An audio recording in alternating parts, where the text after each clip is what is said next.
Selamat pagi sahabat Tribuners, Bapak Ibu yang saya hormati dan saya muliakan.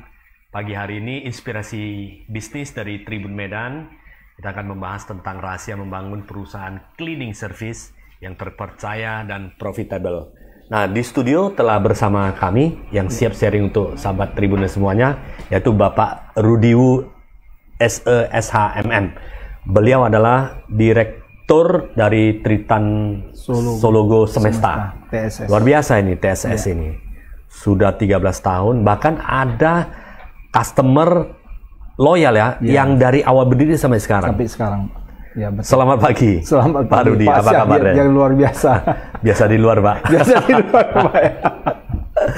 Oke, Pak Rudi, kita cerita sedikit bagaimana bisa membangun perusahaan yang luar biasa ini. 13 tahun konsisten mengurus SDM, mengatur SDM itu kan hal yang tidak mudah, apalagi perusahaan jasa. Nah, sebelum ke sana, cerita sedikit dong tentang perjalanan milestone dari perusahaan. Iya, Silakan, Pak Rudi. Selamat pagi Pak Sianyet ya. Pertama-tama terima kasih kepada Pak Sianyet dan Tribun Medan yang sudah mengundang saya ya hadir di sini ya, sharing tentang ini ya, tentang cleaning service ya. Mungkin saya akan cerita sedikit dari awal kenapa mau membangun sebuah perusahaan cleaning service ini. Sebenarnya ini tidak sengaja nih Pak Sianyet ini. Oh, iya. Awalnya kan saya sendiri kan Rudi kan profesional kerja di suatu perusahaan multinasional. Ya, luar biasa. Kerja berapa lama? Ya namanya manusia itu kan kepingin suatu saat jadi bos ya Pak ya. Nggak mungkin kerja terus sebagai profesional kan. Profesionalnya kan terbatas. Income-nya kan terbatas kan. Ya. Jadi tanpa sengaja pada saat perusahaan kita yang lama itu diakuisisi, ya saya pikir ini kesempatan yang bagus lah saya untuk loncat keluar untuk membentuk suatu perusahaan. Sebenarnya awalnya bukan perusahaan ini waktu saya dirikan. Ya perusahaannya bisnisnya harusnya sama dengan perusahaan yang selama ini saya tekunin. Karena sudah memiliki pengalaman ya? Iya, pengalaman di sana kan puluhan tahun. Tapi terakhir entah gimana tiba-tiba karena ada masalah di kita sering-sering cari pembantu rumah tangga. Wah, ini repot juga nih. Saya kira ini semua orang akan menghadapi masalah seperti ini kan. Apalagi rumahnya besar, kesibukannya tinggi. Siapa yang ngurus rumah untuk kebersihan ini? Jadi pas teman-teman ada supply dari mesin ya udahlah buka aja larut. Saya pikir wah ini bagus juga ya. Karena saya sendiri kan aktif di organisasi sosial begitu lamanya. Jadi saya pikir ini selain bisnis juga bisa mengangkat derajat teman-teman. Akhirnya kita bentuklah perusahaan ini, jasa cleaning service ini kan, TSS. Iya, dengan mulai dari 3 karyawan. Iya, seperti. Dan ini Bapak sendiri atau ada teman yang partner di dalam perusahaan ini? Saya sendiri membangunnya dari nol, ya bersama istri saya. Kami berdua aja pemegang sahamnya. Kami jalani sampai hari ini. Sampai hari ini. Nah, tahun ke-13 nih Pak Sianyet nih. Sudah berapa banyak customer ya? Customer ini majority dari mana Pak? Apakah rumah tangga, apakah perusahaan-perusahaan? Ya semua Pak. Sebenarnya awalnya itu waktu itu kita mau cari, sebenarnya kan kita ada 2 divisi ya. 3 divisi lah sekarang. Yang pertama adalah kontrak cleaning service, itu ada kontrak dengan perusahaan-perusahaan, mall, rumah sakit. Selain itu kita juga ada kontrak-kontrak singkat, pembersihan rumah-rumah yang baru renovasi. Yang ketiga itu adalah kita ada supply chemical dan peralatannya semua. Iya. Jadi awalnya kan waktu awal kita bentuk kan orang perusahaan kan belum percaya ke kita. Jadi saya mulainya door to door Pak, bersihkan rumah ke rumah, kerjasama dengan teman-teman kontraktor. Kita pegang semua setelah renovasi dari kontraktor, kita yang tangani untuk pembersihannya. Seperti itu. Luar biasa. Akhirnya dengan berjalannya waktu banyak perusahaan-perusahaan yang mempercayakan ke kita untuk masalah kebersihannya. Termasuk industri besar. Kalau kita cerita tentang jasa ya. Tadi ada Pak Rudi sampaikan itu pembersihan di rumah tangga, kemudian ada jasa cleaning service di perusahaan-perusahaan juga sampai yang gedung-gedung ya Pak? Iya, sampai gedung Pak. Sampai gedung, dan kemudian ada yang jasa pembersihan rumah yang baru di renovasi. Ini bisa spesifiknya untuk jasanya seperti apa? Jasanya, contohnya untuk jasa renovasi itu berapa lama biasanya dikerjakan? Biasanya kita tergantung dengan kondisi rumahnya, seberapa besar, desainnya itu klasik atau minimalis, ya seperti itu yang mempengaruhi dari biaya akan kita cas ke pemilik rumah. Dan hitungannya per meter atau per borongan atau ya, per satu? Biasanya per borongan, Pak. Ya, hitung dulu ya, Pak. Iya, dengan melihat kondisi lama kerjanya itu, tingkat kesulitannya, tingkat resikonya juga kita perhitungkan kan. Karena kok kaca-kaca tinggi kan, ini teman-teman Medan kan sekarang banyak dibangun rumah-rumah besar ya. Terutama zaman sekarang kan lagi ngetren pemasangan kaca-kaca di rumah. Betul, lagi tren ya. Lagi ngetren kan. Nah, itu tugas kami lah. Membersihkan. Yang untuk membersihkan semua kaca-kaca tinggi itu. Dan mesti ahlinya juga ya. Iya, jadi tim saya itu semua sudah dilatih ya Pak Sianit ya. Untuk memanjat di ketinggian, membersihkan. Karena selain kita bisnis, kita mempedulikan safety. Safety ya. Tim saya ini kan. Ya, sebagian sudah ada sertifikasinya. Peralatan kita siapkan memang yang benar-benar safety, ada double ikatannya supaya mereka juga aman. Supaya aman ya. Jadi Sobat Tribuners, di TSS ini selain jago ya di dalam memberikan pelayanan cleaning service, yang paling penting adalah faktor keamanan dari timnya yang profesional yang melayani Sahabat Tribuners, baik pebisnis, kantor maupun rumah tangga ya, supaya bersih namun tetap aman. Dan chemical yang digunakan juga aman ya Pak? Iya. Lingkungan dan ada sertifikasinya juga semua kan. Ada sertifikasinya. Iya. Nah, yang tidak merusak lingkungan. Boleh dijelaskan sedikit, saat ini sudah ada berapa karyawan atau tim yang siap melayani? Sampai sekarang ini ada 300-an lebih ya karyawan saya. Iya. Dan ini semua aktif untuk memberikan pelayanan cleaning service? Iya, aktif semua. Iya. Kalau dilihat dari office dan kemudian gedung perkantoran, rumah tangga, dan renovasi, kira-kira porsinya seperti apa ya?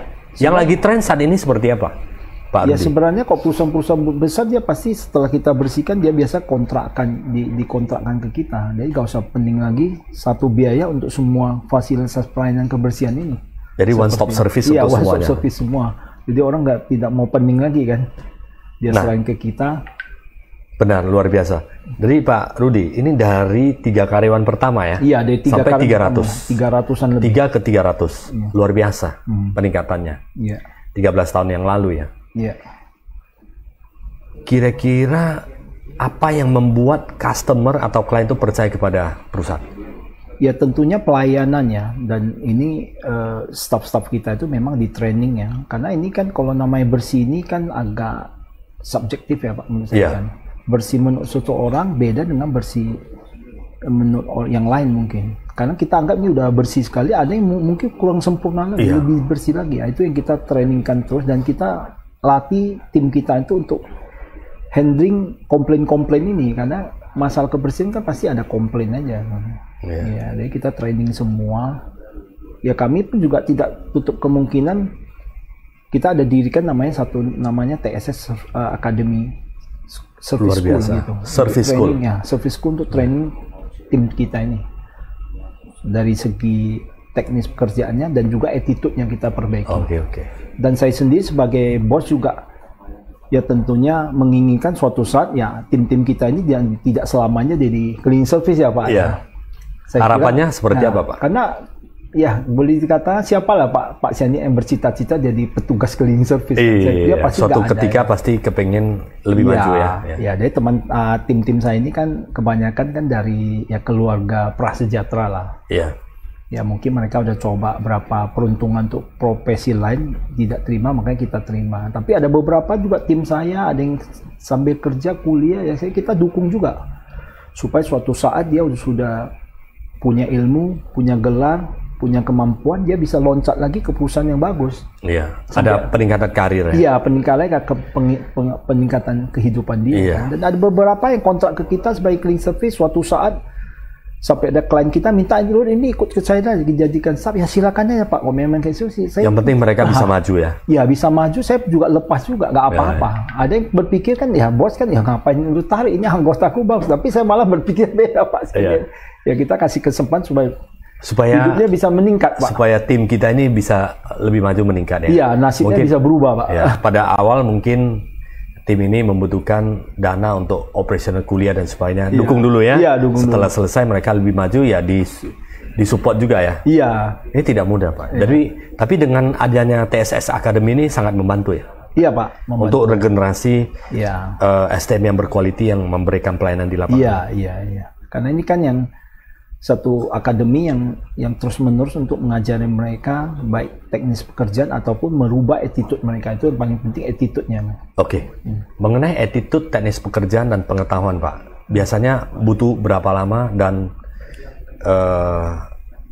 persentase proporsionalnya idealnya berapa? Untuk attitude berapa jam yang perlu di training supaya mereka paham, technical skill seperti apa, kemudian komunikasi skill atau pengetahuannya seperti apa? Iya, biasanya itu kita ada training itu 3 sampai 7 hari ya di kantor kita untuk masalah-masalah pekerjaan dan motivasi mereka lah, seperti itu.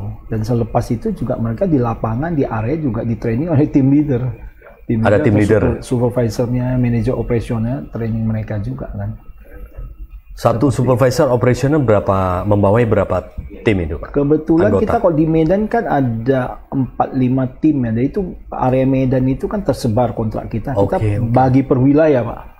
Saking banyaknya ya. Jadi ada satu tim di sini. Satu wilayah ya per wilayahnya, Pak. Dan berapa lama sekali? Biasanya 3 bulan sekali kita diputar. Diputar ya. Diputar supaya bisa jangkau yang lain lagi kan. Ya. Selain office, rumah tangga dan renovasi, pernah ada permintaan cleaning service dari pabrik? Pabrik ada, Pak. Ada ya? Ya. Ada salah satu perusahaan, boleh disebut dari perusahaan? Nggak boleh ya? Ya, dia perusahaan sawit yang cukup terkenal di Kota Medan, kita yang pegang. Udah hampir 6 tahunan kita. Apa yang dikerjakan di perusahaan ini, Pak? Wah, semua, Pak, dari main office-nya, kantor direksi, Sampai ke produksinya, Pak. Sampai ke produksi, area-area pipa-pipanya semuanya. Iya, semua kita bersihkan. Tangki juga ya. Tapi outdoor ya. Office di site juga kita bersihkan semua. Itu termasuk luas juga itu areanya. Sampai tim leader kita mau ngecek itu dikasih sepeda untuk keliling area. Saking luasnya itu, pabriknya itu harus kita kontrol kebersihannya. Sudah berapa lama itu berjalan, Pak? Sampai udah 6 tahun. 6 tahun, luar biasa. Dan mall salah satu mall terbesar di Medan juga di-handle oleh TSS. TSS ya. TSS ya. Luar biasa. Dari 3 menjadi 300 karyawan. Ya. Dari rumah tangga yang door to door sekarang menjadi kepercayaan, ada perusahaan-perusahaan besar, mall, rumah sakit juga sekolah juga ya. Dan turnovernya karyawan ini berapa tinggi, Pak, biasanya? Rata-rata mereka tahan berapa lama? Iya, tinggi lah. Tapi kalau memang yang agak lihat umurnya juga sih, Pak. Kalau staf anggota kita yang umur 20 sampai ke 25 memang itu agak pendek ya waktunya, karena itu kalau masa mereka sambil kuliah sambil kerja, mencari yang lebih baik, kerjaannya lebih baik, itu biasa turnovernya agak tinggi lah. Itu paling tahan mereka 1 tahun. Biasa kontrak perpanjang kedua mereka udah cari pekerjaan lain kan. Tapi kalau anggota kita yang 35 tahun sampai 40 itu lebih bertahan lama. Ada yang juga dari perusahaan saya awal berdiri sampai sekarang masih ikut saya, Pak. Masih ikut ya? 13 tahun, Pak. Jadi Sedang dari umur 20-an sampai sekarang 40-an dia tetap eksis tetap bertahan. Setia. Setia dengan profesinya, Pak. Hobi ya? Nah, ini menarik, Pak. Jadi kan begini, ada yang menganggap bahwa kalau cleaning service ya. Ya, artinya ya pekerjaan ini mungkin tidak skill yang terlalu tinggi di administrasi dan di knowledge yang lain ya. Bagaimana Bapak bisa meyakinkan mereka bahwa ini adalah pekerjaan yang baik sehingga banyak yang mau ikut? Di sisi lain, Pak, banyak perusahaan-perusahaan yang mendapatkan tantangan loh.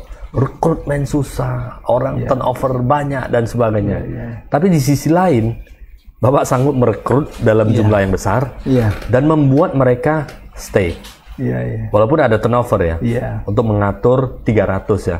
Kadang kita mau merekrut 1-2 orangnya udah pikir panjang lebar, ini 300 dan kemudian pekerjaan ini adalah bukan pekerjaan yang prestisius, yang bisa dikatakan pekerjaan yang butuh apa ya? kesabaran, butuh bisa terima apa adanya, karena tidak bersih-bersih amat lingkungan pekerjaannya. Ini bagaimana bisa meyakinkan dan mereka bisa confidence? Iya, saya pikir kan dari awalnya kan ya justru karena masalahnya orang, masalahnya perusahaan, ini kita jadikan bisnis ini Pak awalnya kan. Ini kan justru orang nggak bisa kelola kebersihan ini serahin ke kita.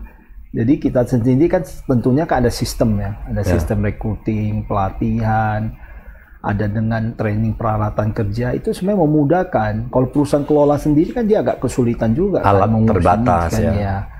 Turnovernya tinggi, tiba-tiba orang yang nggak masuk, ya siapa yang menggantikan? Kami kan ada stok orang Pak. Nah itu memudahkan. Kenapa pihak perusahaan mau serahkan ke kita? Karena alasannya salah satu juga itu Pak. Kita punya stok orang, kok orang-orangnya sakit, petugasnya sakit, kita ada penggantinya sakit.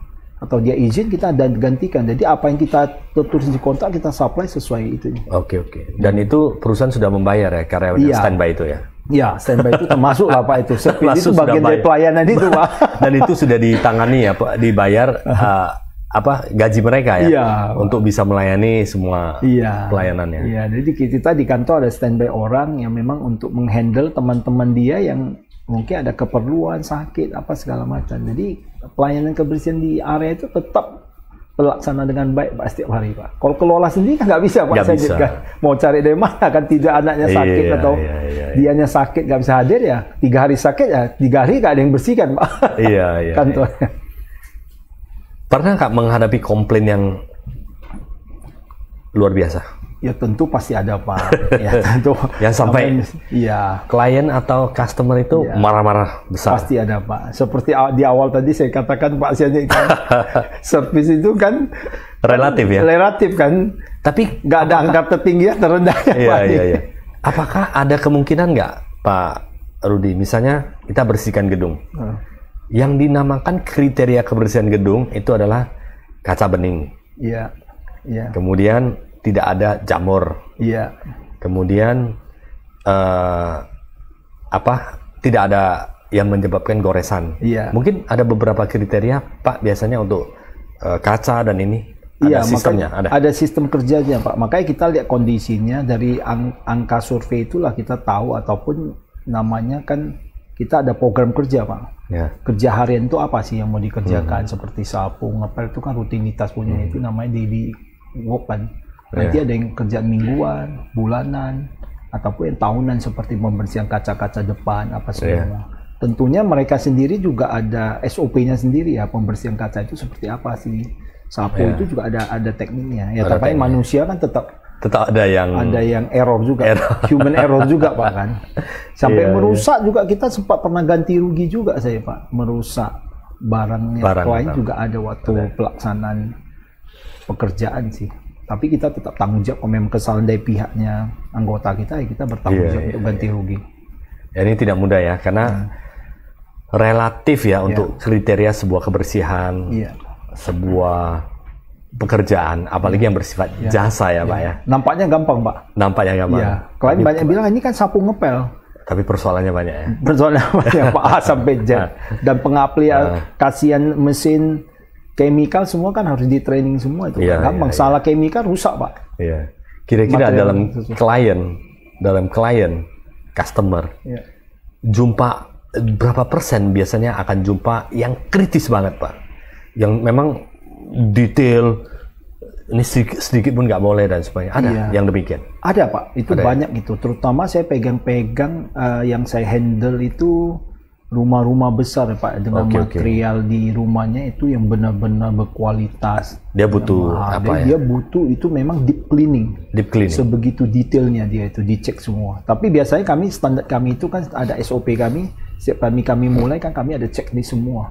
Ada satu tim saya memeriksa semua kondisinya sesudah dan sebelum, kita siapkan semua. Dia tahu semua. Ada foto-fotonya? Foto-fotonya sebelum dan sesudah semua. Dia untuk memastikan itu memang clear. Dan biasanya waktu serah terima dicek kembali pemilik rumah dengan tim saya. Dan itu tidak mudah ya Pak ya? Tidak mudah Pak. Ya biasa kalau kita di awal udah lihat seperti itu kan mempengaruhi biaya yang harus kita kenakan Pak. Biaya kita agak lebih tinggi dong Pak kan. Kan sesekali dikerjakan kan, bukan setiap Setiap bulan, mungkin bisa setengah tahun sekali atau 1 tahun untuk yang detail ya. Malah ini kesempatan bagi saya Pak, menurut saya Pak, kalau kliennya kritis berarti saya bisa dapat income yang lebih besar Pak berarti. Biasanya dia berani bayar lebih mahal Pak biasanya. Karena permintaannya tinggi ya. Tinggi ya, dia berani bayar yang lebih mahal. Kalau yang suka lah yang penting bersih, itu pun harga suka-suka.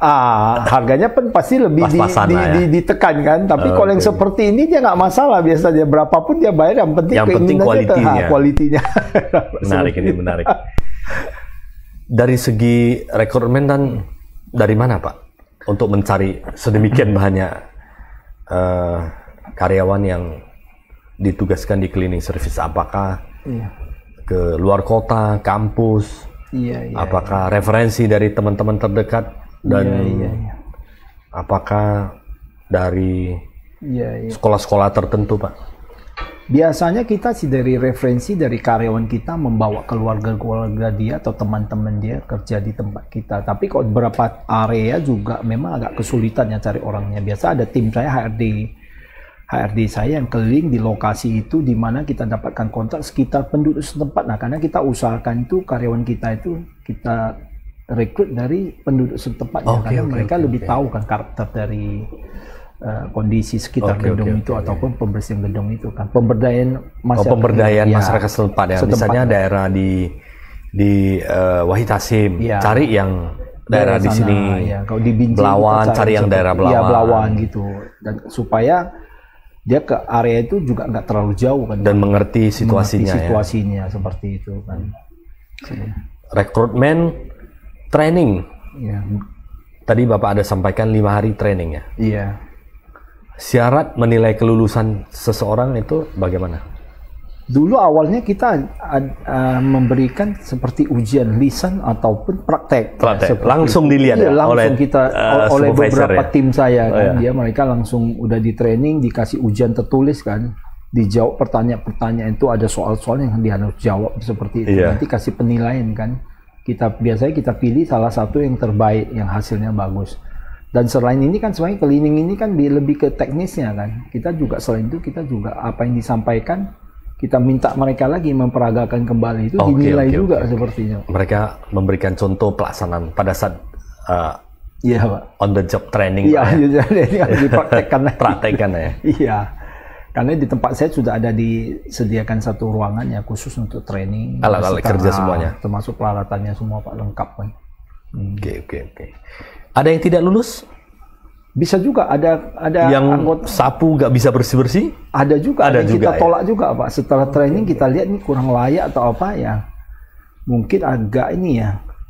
Mentalnya agak kurang ya, semangat kerjanya juga ada. Tapi agak kekurangan kayaknya ya dari segi ininya itu kita tolak juga sih. Menarik ya. Nah Pak, ada yang ditolak. Berarti ada yang bagus loh. Iya. Yang bagus kriterianya apa? Yang bagus ini adalah biasanya kita rekrutmen. Misalnya apakah memang dari karakternya bisa diukur mereka mau bekerja karena latar belakang ekonomi atau dia ingin maju, ingin membantu keluarganya. Biasanya sih mereka kan awalnya sih dari ingin membantu keluarga kan. Karena dari tadi seperti di awal saya sampaikan ke Pak Sian ini kan siapa lah yang berkeinginan bercita-cita Tapi karena mereka sudah dengan tingkat pendidikan yang rendah, kemampuan yang rendah, ya mungkin udah cari berbagai pekerjaan tidak diterima, ya ini alternatif, salah satu alternatif lah untuk mereka mendapatkan pekerjaan. Dan biasanya seperti ini yang mereka yang memang semangatnya tinggi ya. Iya, dan banyak tim saya juga yang dari nggak punya apa-apa kerja, walaupun dengan gaji yang nggak terlalu tinggi, mereka udah bisa kredit rumah, motor. Oh lumayan ya? Ya lumayan, bisa membiayain. Adik-adik, 2 anak kan, adik atau anaknya kan. Ada yang juga bisa kuliah ya, Pak ya? Iya, sampai sekarang kuliah kan bisa cicil ya, Pak ya? Iya, sampai jadi sangat terbantu kan. Mereka supaya bisa yang penting dapat pekerjaan untuk memenuhi kebutuhan dasarnya. Selanjutnya mereka bisa kuliah dan setelah selesai bisa lebih maju lagi. Itu kepuasan sendiri, Pak Rudi. Sering juga saya sampaikan Pak Sianit kan, ini bukan hina kali juga lah pegang sapu. Yang penting kalau kita profesi apapun benar-benar kita tekunin. Ini malah Anda itu pahlawan semua menurut saya. Mereka seringkali saya pahlawan kan. Tanpa kalian itu ya cuman kantong mau beroperasi karena orang Anda itu awal kan. Sebelum orang masuk kerja Anda bayangkan. Duluan. Betul. Mulia sekali menurut saya pekerjaan ini kan. Seharusnya seperti itu. Ya, membersihkan, membuat orang menjadi nyaman. Ya. Begitu staf karyawan menjadi nyaman, produktivitas menjadi tinggi, perusahaan menjadi maju dan berkembang. Dimulai dari mana? Cleaning service. Dari bersihnya. Luar biasa, ini misi mulia ini, Pak Rudi. Semoga ini dapat berjalan dengan lancar ke depannya dan bisa menolong ya, mendorong banyak maju ya, STM-STM yang maju yang terbatas bisa mereka proses lebih maju, bisa sekolah lagi ke depannya lebih baik. Ya, memang Pak Siannya perusahaan ini didirikan bukan misi bisnis saja, ini selain misi bisnis saya pikir misi sosial juga kan. Jadi kita bisa bantu teman-teman yang memang belum ada pekerjaan daripada melakukan kegiatan yang negatif, tidak produktif ya. Nah, kerjakan ini minimal nggak banyak pun gajinya bisa membantu meringankan beban keluarga. Setelah itu baru processing lagi ya. Iya. Dan ada seragam digunakan Pak? Ada Pak, ada seragam. Dan seragam itu harus bayar? Beli baju seragam dulu ya? Seragam itu awal biasa kita berikan, tapi ada masanya kan. Kalau mereka membuat rusak atau apa, ya mereka harus tanggung jawab untuk menggantinya. Seperti itu. Artinya belum waktunya ya mereka harus apa ya? Iya. Mungkin dipakai atau ada sedikit apa ya membuat kerusakan itu ya, belum waktunya harus bayar ya. Cuma memang perusahaan kami ini memang dari awal sudah, walaupun anggota kita ini menengah ke bawah ya, pendidikan kurang tinggi, tapi kita udah aplikasikan dengan teknologi semua Pak. Teknologi seperti apa Pak? 7-8 tahun itu kita payroll juga udah nggak manual lagi Pak. Oke. Payroll untuk membayar gaji karyawan perusahaan Bapak? Teman-teman kita udah kita paksa untuk open mind-nya dengan perbankan digital. Kemudian absensi itu kita awalnya pakai fingerprint, terakhir juga nggak pakai aplikasi Pak. Pakai aplikasi di handphone. Di handphone. Jadi mereka yang punya smartphone sebagai absensi itu nggak usah pakai ini lagi, udah pakai handphone dia sendiri, dia ditempatkan di lokasi mana, dia di sana di absensi. Kita tahu, saya sebagai pimpinan sudah tahu jam berapa dia nyampe, on time nggak on time itu semua sudah tahu semua, udah aplikasi semua Pak. Luar biasa Mungkin Pak. Ini kita pertama ini di Medan ya, outsourcing mengaplikasikan absensi dengan apa? Luar biasa sekali sahabat Tribuners, ini yang dari perusahaan Pak Rudi, TSS, di mana implementasi tools di dalam manajemen itu sudah sangat canggih ya. Absensi sudah digital, proses training kerja. Yang sebenarnya yang dipraktekkan ini adalah banyak dipraktekkan oleh perusahaan-perusahaan yang sudah maju dan berkembang seperti TBK ya, perusahaan-perusahaan yang TBK yang sudah nasional memiliki praktek demikian seperti ini. Ini juga sebagai saya kira sebagai apa ya Pak Rudi ya? Sebagai pembelajarannya. Artinya tim karyawan bekerja pada saat di perusahaan Bapak, suatu ketika pindah ke perusahaan lain, dia udah ready dari segi disiplin dan aplikasi teknologi. Iya Pak, iya. Awalnya memang tantangan juga bagi saya waktu saya peralihan dari payroll yang manual ke ini aja, wah dari karyawan sendiri juga berontak terus kan. Iya. Mereka juga wah ini sulit lah begini, tapi kita yakinkan akhirnya dengan dan terjadi. Iya, Pak, banyak yang semua itu juga. Ada, ya sebagian besar juga komplain saya karena mereka biasa kan cash kan, tapi resiko di kami itu kan cukup tinggi ya sebagai pimpinan kan kalau pakai manual kan. Seperti absensi dulu masih pakai fingerprint kan sering rusak juga, itu kan cost bagi perusahaan. Kita pakai aplikasi. Pernah merasakan pakai ceklok? Nggak sempat ya? Pak. Fingerprint itu udah fingerprint. Tapi terakhir kita pakai aplikasi ini juga udah 6-7 tahun juga. 6-7 tahun yang lalu ya? Iya, udah pakai. Ini tidak mudah. Ya, perusahaan-perusahaan yang saya katakan memiliki SDM yang lumayan untuk implementasi digital absensi masih terbatas ya. Terbatas. Tapi ini luar biasa ini. Kita paksa mereka, kita modalin tugas cleaning service yang dengan kemampuan terbatas tetapi mampu implementasi. Iya. Berapa lama itu butuh waktu untuk implementasi? Wah, perlu waktu juga ya, kita lobby mereka ya hampir setahun juga lah karena yang tidak bisa ikut Pak? Ya kita tentunya dari perusahaan pasti ada sanksi ya, kalau udah pakai kayak gini ya wajib kan. Karena ini adalah salah satu tool kita untuk ngontrol karyawan kita, jam berapa mereka masuk, di titik mana jam berapa kita tugaskan dia sampai dengan on time, itu kan fungsinya untuk itu. Jadi apa yang mereka lakukan itu kan bagian dari service perusahaan kepada yang perusahaan yang kita kontrak kan, menarik dengan kita menarik, kan. Menarik. Kan waktu itu penting. Kalau udah disiplinnya tidak ada, semana lagi Pak mau kerjaan yang lain Pak, agak susah menurut saya itu awalnya kan. Betul. Iya. Setuju Cuma ya sekali. beban di perusahaan juga ada Pak. Dari yang pakai handphone yang jadul kita. Dan itu disubsidi. Kita biasa kasih kredit tanpa bunga Pak untuk handphone. Beberapa staff kita bantuin Pak. Bantuin ya, supaya mereka juga bisa cicil, supaya bisa upgrade handphonenya lah. Yang tidak mau pakai handphone, sudah pasti tidak bisa menjadi bagian dari perusahaannya. Agak kesulitan jadinya dia kan, agak kesulitan. Memang masih ada sebagian sampai saat ini belum smartphone, tapi itu bertahap sekarang kita paksa-paksa terus. Tentunya sampai suatu saat kita harapkan semua sudah bisa pakai smartphone. Karena laporan-laporan banyak kita agak gunakan di ini kan, via Telegram. Foto-foto ya, Telegram. Foto-foto apa yang mereka lakukan, ngontrolnya dari sana Pak. Seperti itu. Bagaimana untuk menilai kepuasan pelanggan Pak, yang dilayani oleh seluruh petugas kita di lapangan? Iya, biasanya pada saat sering terima lah Pak, kan setiap kali. Ada customer feedback misalnya setelah selesai mereka wajib isi checklist. Oh ada Pak, ada feedback mereka catat, itu yang harus dia serahkan ke pihak manajemen kantor untuk kita pelajari. Biasanya itu berapa lama sekali kita ada keluarin namanya FOC itu ya, Voice of Customer, kita review, kita bahas itu. Apa yang menjadi maksudnya komplain dari customer itu apa sih? Kok sering-sering ini berarti kita harus perbaiki. Ini berarti yang sering diperhatikan oleh klien kita. Dan itu semua datanya dievaluasi ya, dari seluruh disegmentasi, dievaluasi sehingga bisa diketahui apa yang menjadi tren ke depannya.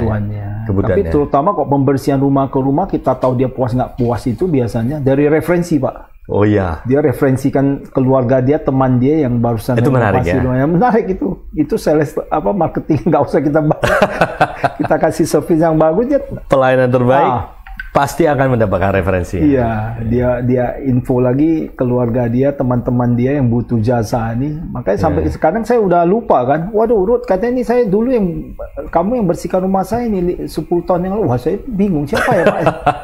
Udahlah kau tahu ini banyaknya karena udah ratusan ya Pak ya rumah-rumah. Kuncinya adalah pelayanan terbaik. Iya.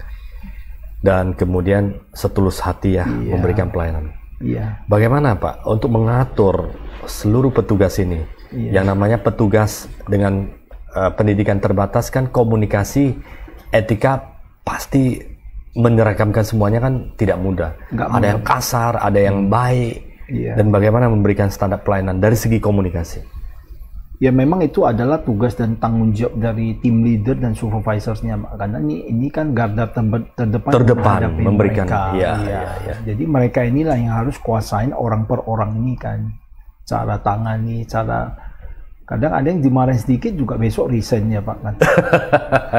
Ada juga biasa kerja sama klien ngomongnya juga kasar, karena di rumah juga dia ngomongnya seperti itu ya. Oh iya, karena karakter pribadi juga terjadi seperti itu. Bagaimana menyeragamkan ini Pak? Ya biasanya dari tim leader itulah, dia kok udah tahu karakter anaknya ya harus dia rubah kan, harus di briefing kembali, di counseling dulu supaya attitude yang seperti ini harus dirubah kan. Karena niatnya baik juga ngomongnya agak kenceng juga, klien juga komplain saya juga, wah ini anak buah kayak gini katanya ngomongnya. Iya kan, padahal sebenarnya anaknya bukan marah sama kliennya, memang gaya bahasanya kan.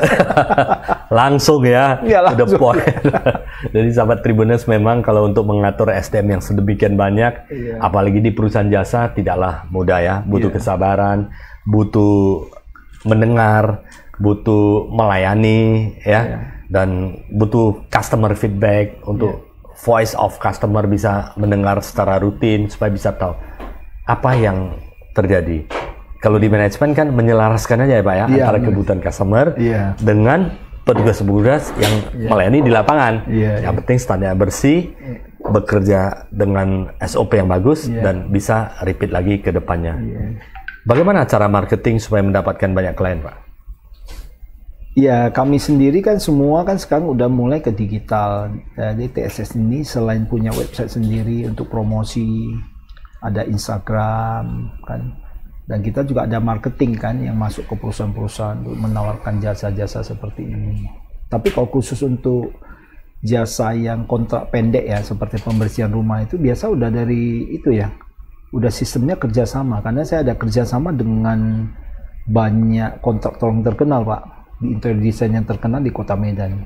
Dan mereka udah pakai jasa kita juga udah puluhan tahun karena dia udah percaya kan. Dan cara kerja juga udah tahu. Jadi mereka, kami ini adalah TSS ini yang biasanya dari ini pekerjaannya yang terakhir lah. Semua udah selesai, kami ini terakhir lah. Kalau kami udah masuk berarti yang punya rumah udah akan segera pindah. Segera pindah ya. Ya, dan biasanya perusahaan interior design yang terkenal itu dia udah percaya ke kita, dia gak usah sibuk lagi. Pokoknya dari rumah ini udah selesaikan. Kita udah selesaikan aman. Jadi tetap berjalan sampai hari ini. Gak usah di marketing lagi Pak. Tapi untuk yang kontrak memang kita ada tim juga yang ajukan ke perusahaan-perusahaan Pak Janet. Iya, yang biasa rutinitas lah, jumpa perusahaan memberikan penawaran pelayanan yang diberikan. Kan perusahaan makin lama makin banyak ya? Iya, karena itu kan banyak prosesnya kok perusahaan Pak. Karena kan ada yang kalau dia mau sering ke outsourcing, kan ada karyawan-karyawan lama itu. Iya. Nah, harus kita bicarakan terus kan. Ada yang kan mau diberhentikan juga kasihan kan. Ada yang diadopsi ke kita, dipindahin Pak ke kita jadi outsourcing Pak. Jadi outsourcing. Nah, itu bisa melayani bersama agak masalah, agak panjang pembicaranya. Karena kan ada hak-hak dia yang harus perusahaan lama selesaikan dulu baru bisa dipindahkan kita untuk di training kembali cara-cara kerjanya kita ini seperti itu. Untuk rumah baru Pak yang setelah selesai direnovasi atau mau ditinggalkan. Resikonya kan besar Pak. Artinya sesuatu yang baru kalau silap-silap dibersihkan bisa menyebabkan kerusakan. Beberapa sih memang harus kita perhatikan ya. Terutama ada beberapa rumah yang cukup mewah yang pernah kita pegang karena materialnya begitu mahal. Memang sebelum kita kerjakan anggota itu benar-benar kita briefing dulu. Karena kan pembersihannya kan berbeda kan. Chemical yang kita pakai itu benar-benar yang berbeda ya. Berbeda. Untuk tim bagaimana? Apakah ada dibagi tim ini yang pasukan khusus untuk rumah biasa, yang untuk rumah mewah ada seperti pasukan khusus, tim khusus untuk melayani ini? Sama semua sih Kak. Sama. Mereka udah bisa. Udah di training itu semua untuk semua harus bisa. Kecuali yang ini Pak, yang untuk yang rumah mewah tim tinggi ya. Oh iya, itu perlu resiko itu memang beda. Ada timnya khusus itu Pak. Harus ada sertifikasi keamanan. Ya, ada sertifikasi, ada training khususnya lagi Pak kan. Jadi nggak bisa sembarang karena resikonya kan nyawa itu kan. Iya.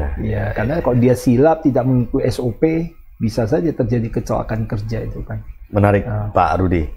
Kalau ada perusahaan dan pemilik rumah yang ingin mendapatkan pelayanan servis, bisa dihubungi di mana Pak? Iya, kantor Pak Rudi. Biasa hubungi ke kantor ataupun biasa call ke saya. Kita ada satu hotline-nya. Bisa disampaikan ke sahabat Tribuners Pak? Iya, jadi teman-teman yang punya rumah baru selesai renovasi butuh pembersihan ya. Jadi bisa hubungi ke 0822 72 755 755. Ya, belakangnya 755 Pak. 755 TSS Pak. TSS. Kalau search di Google itu TSS sudah dapat TSS Cleaning Service ya. Iya, banyak klien saya juga cari saya dari Google Pak. Dia cari cleaning service muncul itu TSS. Sekarang kita lebih percaya Google daripada teman-teman ya. Bahaya nih ya. Iya, ada beberapa klien saya malah cari saya dari mana. Saya bilang dapat dari mana? Oh, saya Google katanya, nampak ini TSS, saya hubungi Bapak katanya. Inilah kepercayaan Pak ya. Iya, karena dan digital mempermudah kita semuanya. Iya, zaman sekarang kan nggak mungkin Pak dengan kesibukan begitu tinggi renovasi, nggak mungkin dia ngepel sendiri kan. Mungkin mau cari pembantu untuk rumah juga susah, apalagi suruh bersihkan rumah yang sebesar itu, lari itu pembantunya. Itu harus serahin ke kita Pak yang di awalnya ya. Masuk akal ini Pak. Jadi ya percayakan cleaning service di perusahaan rumah Anda kepada ahlinya, yaitu TSS ya, yang siap memberikan pelayanan terbaik untuk Anda semuanya. Iya, nggak usah repot-repot lagi. Nggak usah repot-repot lagi bayar sendiri, tinggal angkat koper, tinggal langsung undang teman-teman makan. Ya. Warming house Pak, nggak usah pening lagi Pak. Jadi sapu, tangga apa semua nggak usah dibeli lagi Pak, nggak usah pening. Karena kalau udah dibeli nggak dipakai, lama-lama juga semak mau disimpan di mana, gudang.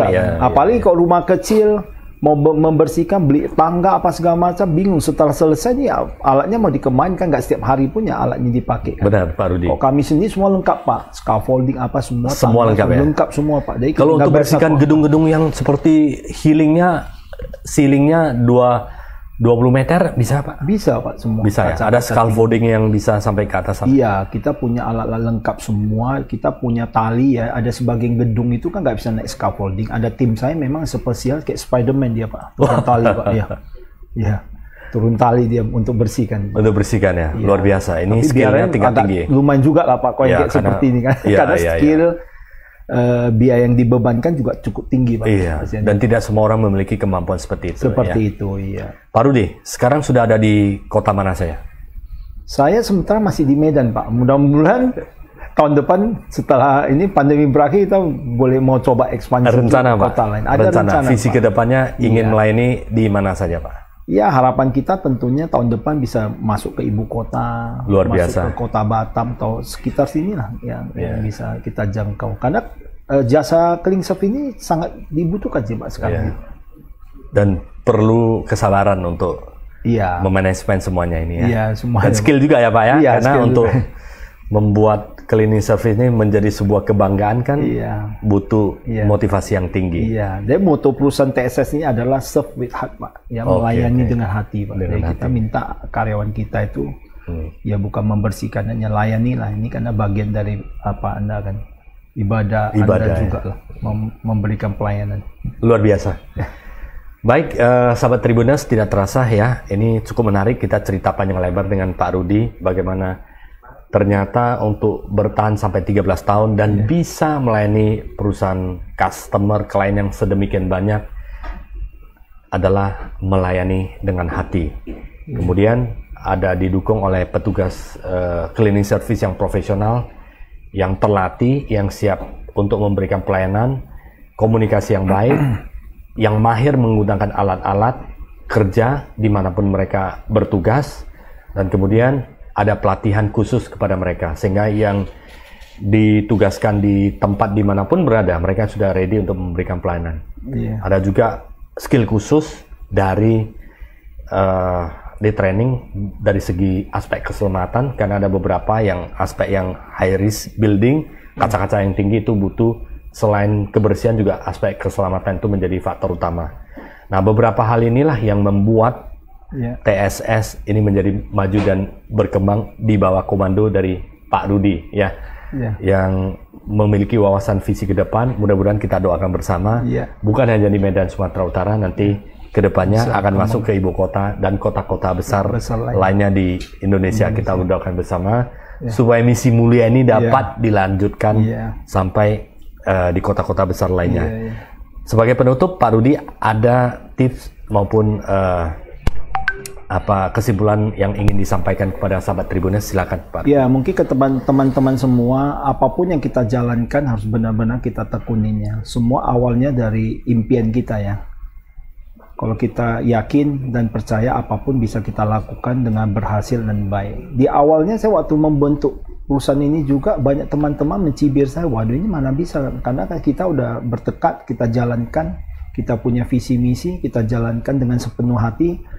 Akhirnya perusahaan itu bisa kita jalankan sampai hari ini dan memberikan berkah bagi karyawan saya ya. Itu berarti ada, kalau saya hitung 300-an lebih dengan 2 anak dan 1 keluarga, itu hampir 1000 lebih orang yang menggantungkan hidup di perusahaan saya. Tentunya ini harapan saya ini bisa berkembang terus, perusahaan saya ini memberikan dampak luas bagi masyarakat, terutama teman-teman yang masih dalam hidup prasejahtera gitu, bisa bergabung, kita bantu ya. Tetap bermimpi, apapun yang kita lakukan, kita tekuni, pasti akan membawa keberhasilan Pak Sian. Luar biasa Pak Rudi ya, terima kasih sudah hadir di studio Tribun Medan, menginspirasi banyak orang, sahabat Tribuners semuanya. Semoga pembicaraan ini bermanfaat bagi kita semua. Sekali lagi terima kasih, semoga perusahaan Pak Rudi, TSS ini semakin maju ke depannya dan semakin luas melayani masyarakat Indonesia. Terima kasih Pak Rudi, terima kasih sahabat Tribuners.